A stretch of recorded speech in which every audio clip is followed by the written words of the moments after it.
Hey everyone, and welcome back to the Newcastle Jets in the EFL, gaming with Priesty, and we start today's episode at McDonald Jones Stadium against Peterborough. And you see here early doors, Jacko comes up with a big save, and I've got to tell you, this game I really struggled. They got a nice striker in Dembele, the small, highly technical, highly agile strikers. They're just so hard to defend against in FIFA. And you see here, look at those skill moves. He just tears us apart. We've already gone behind, and we get a little bit lucky there. He could have shot for goal there, but he decides to lay it off to Taylor in a offside position. But yeah, Dembele in this game. Not sure what Dembele is. There's plenty of Dembele's out there. He is so hard to contain here. As you see, we finally get half a sniff down the other end, 22 minutes into the game, but Thurgate would put it wide. And there's just a few of them, actually. Look at those small, nimble players who just can just move that ball around, and they're just passing the ball, and just the touch. It's extremely difficult, and we're lucky to hold on to that scoreline of only being 1-0 down at half time, because they just absolutely tore us to shreds in the first half, and things weren't looking good as we moved into the second half. It's Clark Harris there, you've seen another one, and Taylor, just the three of them combining, and there you would see it. Dembele finally, 56 minutes into the game, they get the second goal that they deserve. But, the Jets this season, we're made of pretty stern stuff. And you see here, we played in it, and Dane Ingham, we saw the goal he scored against Manchester United.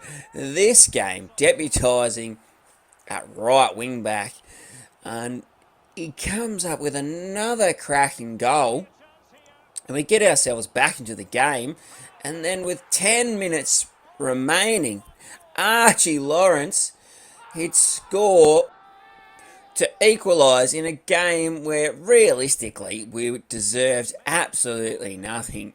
But I tell you what, you see here the 83rd minute, just a few in-game minutes later, and Olsen, the super Swede, he just cannot stop scoring this season, and it would be 3-2, the Timmy Cahill celebration over in the sideline, and we'd nearly go on to score another.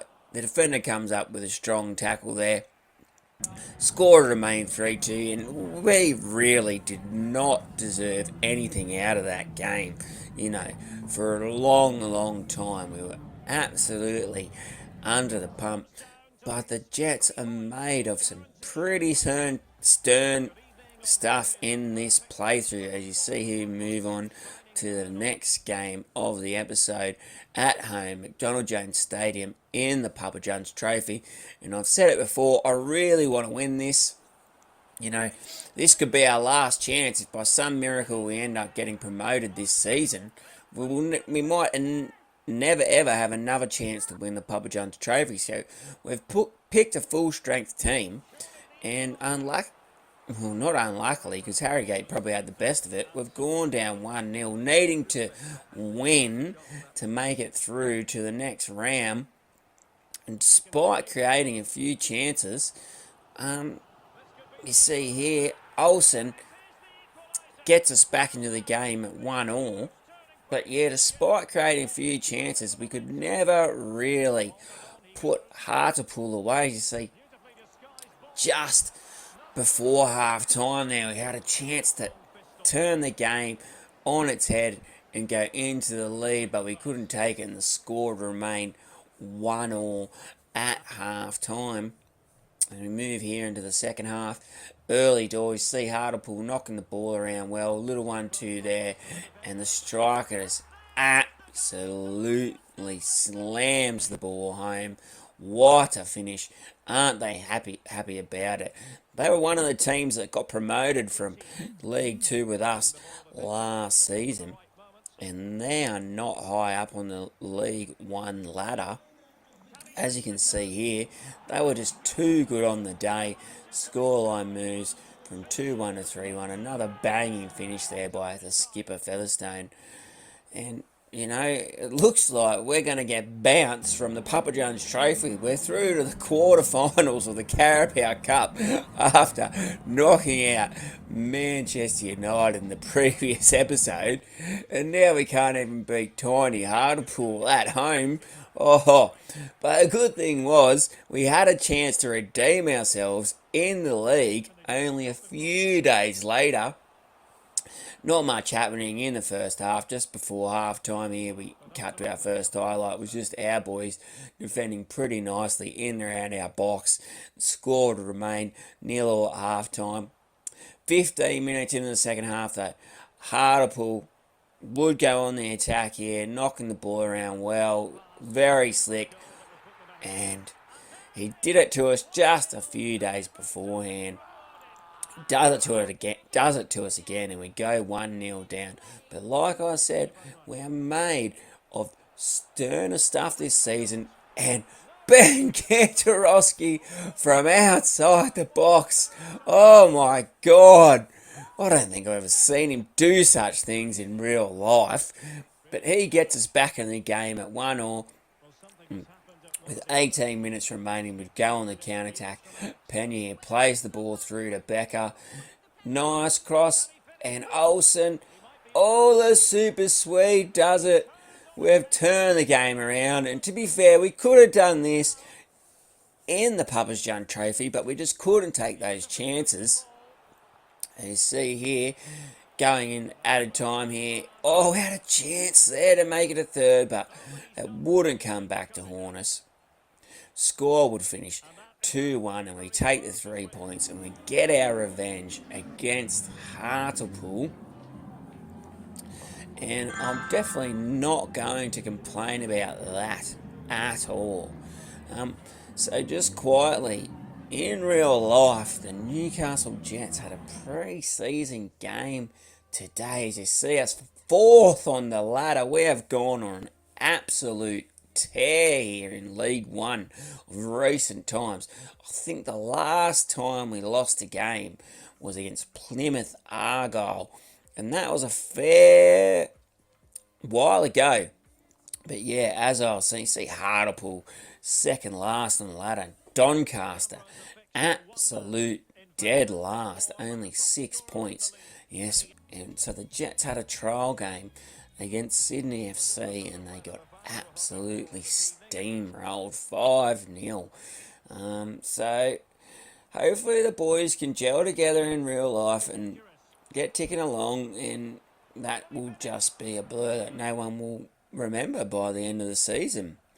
Hopefully, fingers crossed, as we move in to our next game of the episode at McDonald Jones Stadium against Portsmouth, the Pomp, another former Premier League club, home of Peter Crouch for a while. And I'll tell you what, guys, if you're driving around in the car, you're looking for a laugh, you love your football, put on the Peter Crouch podcast on Spotify and have yourselves a laugh. That guy is one of the great characters of football, and I tell you what, you don't get to see much of it or hear much of it these days. As you see that cracking finish.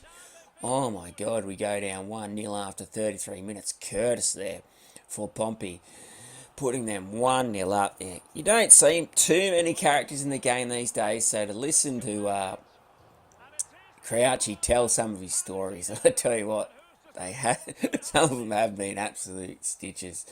It's really great. As you see Becker there scoring the equaliser just before half-time. Some strong defending around our box would ensure that the score would remain 1-1 at half-time. We move into the second half here. You see Pompey have the ball early in the second half and just knocking the ball around, little 1-2s, skill move to beat the defender, and Jack Duncan, oh my God, he is an absolute player of this save, guys, without a doubt. That goalkeeper, so OP. You see CC and Dry here, Castro put the ball through to Richardson, and he bangs in the goal. And we go from 1-0 down to 2-1 up. And I tell you what, we are on an absolute charge. There is no stopping the Newcastle Jets at the moment. I'll tell you what, I thought I'd absolutely stuffed that up with 15 minutes remaining. But Becker, the Georgian international, I tell you why I didn't play him so much in the first game of the season, I will never ever know. But we see here Pompey have a chance, a handball against Jerome with 5 minutes remaining. And you see them step up and check out that Panenka. Oh my God. AI, I don't think I've saved a penalty so far against the AI in this save, but it wouldn't matter in the end. We'd run out 3-2 winners. And I tell you what, in the last few minutes of the game now, I kind of tend to just hold on to possession and not try and bomb on so far forward, because we're costing ourselves a lot of results last season, maybe even earlier in the season, as we move into our next game in the episode against rock bottom last Doncaster. And you know, if we want to get promoted this season, these are the type of games we absolutely 100% need to be winning. And you see the super sweet Olsen doing the business again. Things you love to see. CC and Dry here lays the ball off for O'Doherty across to Barrios. And Seaman comes up with a big save. And I wonder if Seaman in goals for Doncaster here is related to David at all. I have to check that out the next time we play. You see Jacko come up with a big save himself here. They play the corner in short. One thing I've noticed is the short corners from the AI are really hard to defend against. And you see here, luckily, have Jacko in goal for us. Sorry about that, guys, as he comes up with another big save. But they were just knocking the door down, and eventually they would get the equaliser in the 26th minute. An action-packed opening half an hour, you can see here. Just before half-time, we'd push the ball forwards here. Clinton, he'd give it away, unfortunately, and we wouldn't be able to take advantage. The score would remain 1-1 at half-time. Not much happening in the second half, and I was like, righto, 15 minutes remaining, win the ball deep in our own half. Lovely through ball to Kanarowski. Plays the ball across. Lawrence plays the ball across the face of the goal for the Sweat, and somehow we missed the ball, and that was our opportunity. The score to remain 1-1. I mean, it was like 6 or 7 highlights in the first half an hour, and then absolutely nothing happened in that second half. Which, I mean, I guess is football. It really disappointing they dropped points against Doncaster here. Sees me remain in 4th place. Because that's a game we really need to be winning, and we had the opportunity. I don't know if I just clicked the button a little bit early there, or I'm not sure exactly what happened, but to only get a draw against rock bottom last Doncaster Rovers was a little bit disappointing. We have a look at the leading goal scorer, and in 3rd place there, Olsen, the super Swede, making a bit of a move there. He's been in really good form for us this season. He was a bit quiet last season. I guess the King of Cameroon, Burma, was doing the business. And we see there Becker and Pena quite high up on the assist chart as well. 5th and 6th respectively, I do believe. Unfortunately, Jacko, you won't find him high up in the Golden Glove, despite how important he is for us. Hope you guys enjoyed the episode. Leave a like and a comment if you did, and I'll see you guys next time.